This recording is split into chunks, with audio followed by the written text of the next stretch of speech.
రైతు రుణమాఫీలో PSS bank సీఈఓలు చేతివాటం చూపిస్తున్నారు.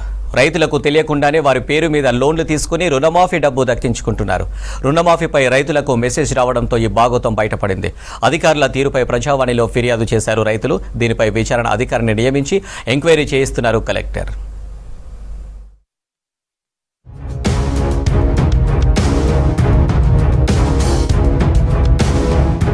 మంచిర్యాల జిల్లాలో రైతు రుణమాఫీలో అవకతవకలకు పాల్పడుతున్నారు అధికారులు. రైతుల పేరిట లోన్లు తీసుకుని రైతులకు చెందాల్సిన రుణమాఫీ డబ్బులను కొట్టేస్తున్నారు. మంచిర్యాల పీఎస్సీఎస్ సీఈఓ సత్యనారాయణ నిర్వాకంతో రుణమాఫీ కోల్పోయామని ఆవేదన వ్యక్తం చేస్తున్నారు రైతులు.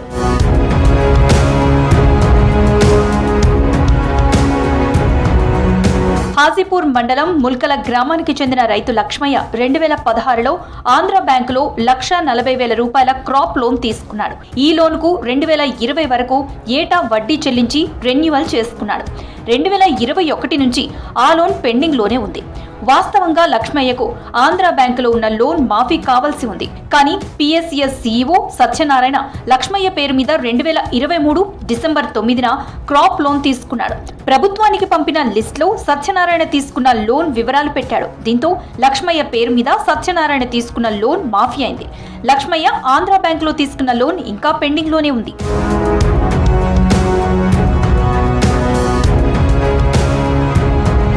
తమ రుణమాఫీ డబ్బులు కూడా సత్యనారాయణ కాజేశారని ఆరోపిస్తున్నారు రైతులు సిరిసిల్ల బాపు, కందుల లక్ష్మయ్య. తమ క్రాప్ లోన్ కు సంబంధించి ఎలాంటి బకాయిలు లేవని, కానీ సీసీబీ మంచిర్యాల బ్రాంచ్ లో బాపు పేరు మీద 1,10,000, లక్ష్మయ్య పేరు మీద 90,000 రూపాయలు మాఫీ అయినట్టు మెసేజ్ వచ్చిందని చెప్తున్నారు.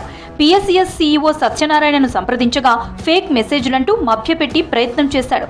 అనుమానం వచ్చిన రైతులు వ్యవసాయ అధికారులను సంప్రదించడంతో సత్యనారాయణ బాగోతం బయటపడింది. 1,10,515 రూపాయలు రుణమాఫీ మెసేజ్ వచ్చింది. అలా గిట్లెందుకు అన్నాడని సాయంత్రం కలిస్తే బ్యాంక్ కాడ రమ్మంటే పోతే అది పేక్, అది నమ్మకం, ఆ డబ్బులు రాలే ఏం రాలే అట్టుగానే పెట్టారు అని అన్నాడు. నేను వ్యవసాయ శాఖ మేడం దగ్గరికి పోయినా. పోతే ఆమె ఏమంటుంది, ఆధార్ నెంబర్ చెప్పు అని, నీకు ఆల్రెడీ రుణమాఫీ వచ్చింది అని ఆమె డీటెయిల్స్ ఇచ్చింది. డీటెయిల్స్ ఇస్తే ఆయన అడిగితే పేక్ అంటాడు. ఏదన్నా ఒకటి చేయి, మరి నేనైతే కలెక్టర్ కంప్లైంట్ ఇస్తా అని చెప్పిన.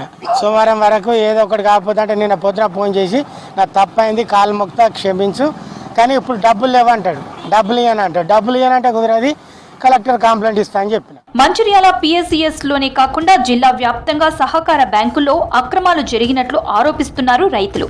బకాయిలు చెల్లించిన అధికారులు లోన్లు పెండింగ్ లో పెట్టడంతో పాటు రైతులకు తెలియకుండా లోన్లు తీసుకుని సొంతానికి వాడుతున్నారని చెబుతున్నారు. రుణమాఫీ అమలయ్యాక ఇలాంటి స్కామ్లు ఎక్కువయ్యాయంటున్నారు. సహకార బ్యాంకు వ్యవహారాలన్నీ సీఈఓల చేతుల్లో ఉండటం వల్లే అక్రమాలు జరుగుతున్నాయని ఆరోపిస్తున్నారు. కలెక్టర్ కంప్లైంట్ చేసిన తర్వాత ఈ రోజు వాళ్ళు అధికారులు వచ్చి, బాబు మీ లోన్ మీకు క్లియర్ చేస్తాం, మీ పైసలు మీకు ఇస్తాం, రండి అని చెప్పి అధికారులు ప్రాధాన్యపడుతున్నటువంటి సందర్భంలో ఈ ఒక్కరిద్దరితోటి కాదు, ఇంకా తవ్విన కొద్దీ ఇంకా అక్రమాలు బయటపడతాయి.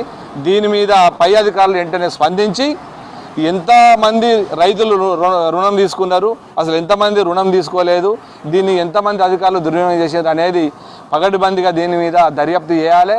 రైతుల ఫిర్యాదుతో రుణమాఫీలో అక్రమాలపై విచారణ చేస్తున్నామన్నారు అధికారులు. ఇప్పటికే విచారణ అధికారిని నియమించామని, త్వరలోనే నిజానిజాలు బయట పెడతామన్నారు. రైతులను మోసం చేసినట్లు తేలితే చట్టపరమైన చర్యలు తీసుకుంటామని చెప్తున్నారు. కలెక్టర్ గారి ఆదేశాల మేరకు ఈరోజు ఒక అధికారిని పీఎస్సీఎస్ మంచిర్యాల సొసైటీకి పంపడం జరిగింది. దీని మీద సమగ్రమైన విచారణ జరిపి నివేదిక ఇవ్వాల్సిందిగా అతన్ని కోరడం జరిగింది. సాధారణంగా ఎవరి లోన్ అకౌంట్లో వాళ్ళ అమౌంట్ వస్తుంది, ఇంకోళ్ళకు పోయే అవకాశం లేదు. ఇట్లాంటి దుర్వినియోగం ఏమైనా జరిగిందా, ఇంకేమన్నా జరిగిందా అనేది విచారణలో తేలుతుంది. విచారణ నివేదిక వచ్చిన తర్వాత బాధ్యులను గుర్తించి వారి మీద తగిన చట్ట ప్రకారం తగిన చర్యలు తీసుకోవడం జరుగుతుంది. మంచిర్యాల, పెద్దపల్లి, జగిత్యాల జిల్లాలోనూ రైతుల క్రాప్ లోన్లను ఆసరా చేసుకుని డబ్బు దోచుకుంటున్నారని ఆరోపిస్తున్నారు రైతులు. బ్యాంకు కింద స్థాయి సిబ్బంది రైతుల దగ్గర ఒక్కో లోన్కు 2 నుంచి 4,000, చిన్న లోన్లైతే 500 నుంచి 1,000 రూపాయల వరకు కొట్టేస్తున్నారని చెబుతున్నారు రైతులు.